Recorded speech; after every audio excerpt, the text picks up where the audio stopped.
Ainda na vibe de horror que tanto vocês quanto eu amo falar, vamos ver aqui outra obra do Junji Ito, só que diferente de Hellstar Remina, que eu cobri recentemente, não recebeu a atenção que deveria, que é Black Paradox, um universo paralelo onde algumas pessoas conseguem acessar joias das almas no pós-vida de formas no mínimo peculiares. Um mangá até que longuinho para os parâmetros do Junji Ito, que a gente vai estar conferindo agora. A nossa história começa com o pior clima possível, que é com um grupo suicida que se encontra pela internet e tava ali para tentar botar um fim na vida miserável que eles achavam que tinham. Esses quatro são o Taburou, Pitan, Baratie e a nossa protagonista, a Marusou. No caminho para as montanhas, que era onde eles iam executar os planos deles, eles decidem contar os motivos para estarem fazendo aquilo. A Marusou simplesmente teme o futuro e não consegue viver pensando no possível pesadelo que o sofrimento do futuro vai trazer para ela. Já o Taburou começou a ver o seu doppelganger, uma cópia perfeita de si mesmo que há alguns meses está atormentando ele. E as pessoas dizem que quando alguém tá para ir de base, eles costumam ver os seus. O Taburou não quer isso.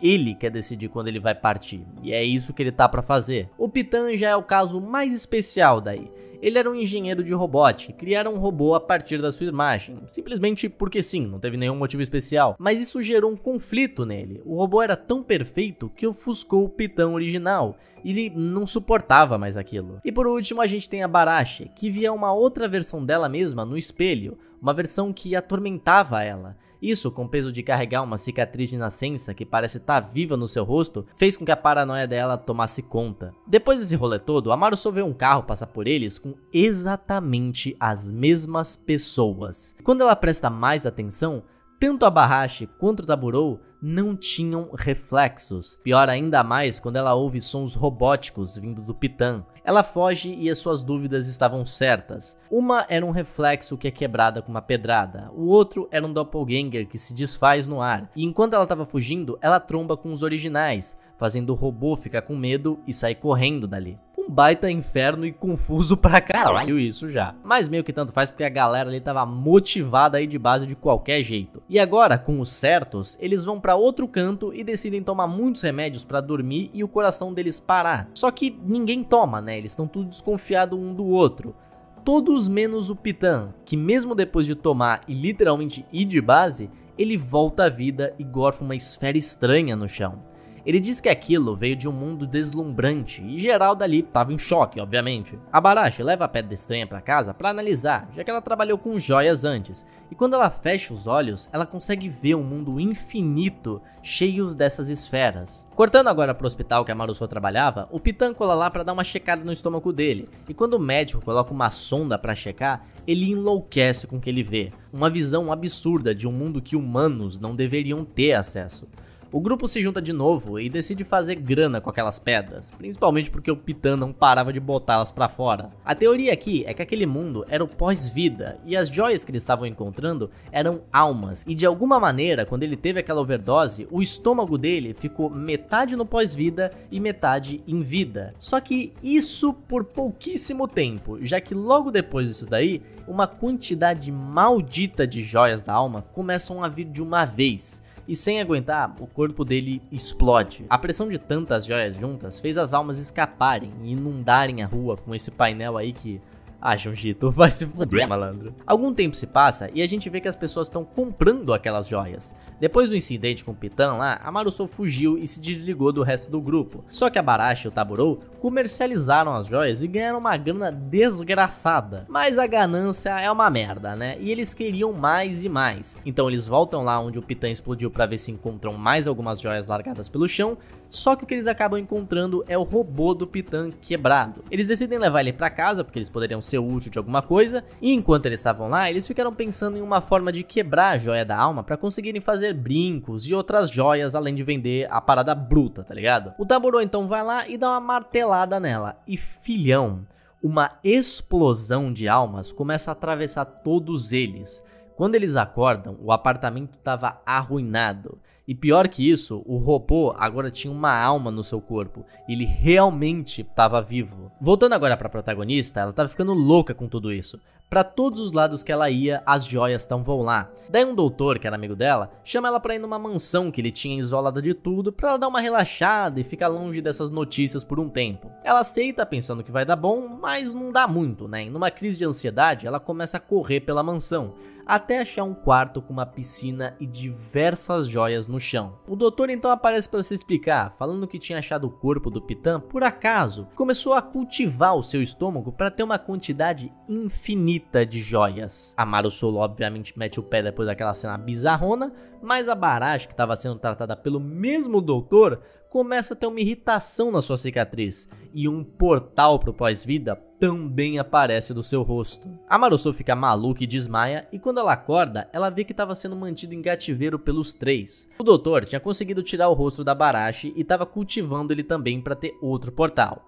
Com o dinheiro infinito que eles estavam fazendo, eles investem em uma equipe para entrar lá nos portais e trazer ainda mais joias do pós-vida. Mas digamos que não é tão fácil voltar de lá, né? Quer dizer, para um humano qualquer, não é mesmo. Mas pro robô do Pitan, ele não só conseguiu, como ele faz isso inúmeras vezes trazendo várias joias. A teoria da vez é que aquele portal era único do Pitan, e o robô agora com uma alma era a coisa mais próxima do Pitan que existia, então ele era o único que poderia entrar lá. Logo, aquela cicatriz enorme da Barashi só poderia ter acesso por ela, mas é claro que ela não queria, né? Só que pro doutor, mano, não tem essa de não. Uma briga que eles tiveram, ela decide queimar a porra toda, só que ele nem argumenta, ele só vai lá e joga ela pra dentro do buraco pra ver o que acontecia. Quando ela cai no buraco, ela simplesmente só desaparece. Já a Marusou, que ainda estava sendo mantida presa, enlouqueceu completamente. E o doutor descobre que tinha um pequeno portal no cérebro dela, que se manifestou ali pelo seu medo do futuro e pela influência das joias. E é agora, meus amigos, que o fim do mundo estava mais próximo do que vocês imaginam. A Barashi volta do seu segundo portal intacta. Ela era a segunda pilota. O Taburou, que estava com tanto medo do seu doppelganger, se isola em um quarto escuro e a sua sombra se torna um portal para o pós-vida. Ele era o terceiro piloto. E a Marusou, que teve seu tumor retirado e também cultivado, virou a quarta e última pilota. Ela em especial tinha tanto medo do futuro que o poder das joias fez com que ela tivesse visões, e nela ela vê que os humanos evoluíram demais usando a fonte de energia que as joias eram. Só que eles não sabiam que eles estavam usando as suas próprias almas para isso, levando a humanidade a uma dolorosa extinção e uma morte ainda mais incerta. Já que se não existe direito da alma descansar, o que será que aconteceria com ela depois da morte? Bom, mas tanto faz, porque o time Black Paradox, ou melhor, os 4 Cavaleiros do Apocalipse, não ligam nem para as próprias vidas, quanto mais para vidas de qualquer outra pessoa, e eles partem para trazer o apocalipse. Fim da história. Mano, eu amo a sutileza desse terror aqui. Tipo, não é nada gráfico, não tem um monstro ou algo do tipo. Ele só é um conceito, tá ligado? Tipo, imagina comigo. E de base já é uma incerteza do caralho. Mas se tirassem a única certeza que a gente tem, o que ia sobrar? Tipo, é assustador essa ideia, mano, e é algo muito realista, porque se nós humanos tivéssemos a mesma habilidade e essa treta aí toda existisse, eu não tenho a menor dúvida que o mundo iria pro mesmo caminho. Então, mano, se você nunca leu Black Paradox, pelo amor de Deus, você tá perdendo muito tempo, porque essa obra é fantástica. E fica aí a minha recomendação de hoje.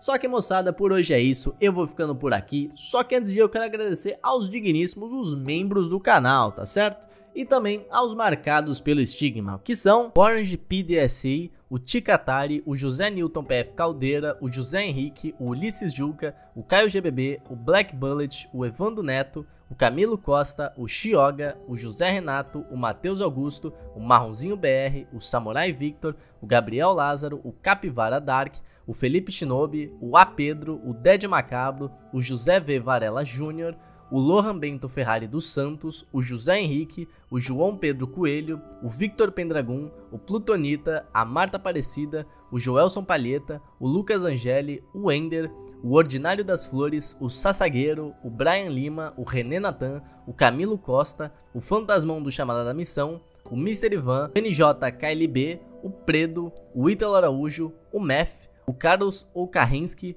o Gabriel Daut, o Ícaro, o Wesley V de Aguiar, o Richard Cutter, o Jonatas Vincente, o DN, o Apollor, o Joelson Joilenes, o CPT LX4, o Alost, o Leonardo Anjos, o Lord Winters, o Ars, o Erdna, o Guilherme Bezerra Martins, o Roderick Opanda, o Barreto, o Subarashi, o Everton Castro, o Montertip, o Giorno Giovanna, o João Cria 777, o Shedoardo CX e o Wesley V de Aguiar. Obrigado, meus amores, fim de ano chegando e a ajuda de vocês tá aqui ainda. Muita gente já deve ter até fechado um ano de ajuda aqui no canal, isso é surreal pra caralho, de verdade, gente. Muito obrigado pela força que vocês têm me dado. De verdade mesmo, valeu. Bom, gente, mas por hoje é isso. Eu vou ficando por aqui. Tamo junto, até o próximo vídeo e tchau!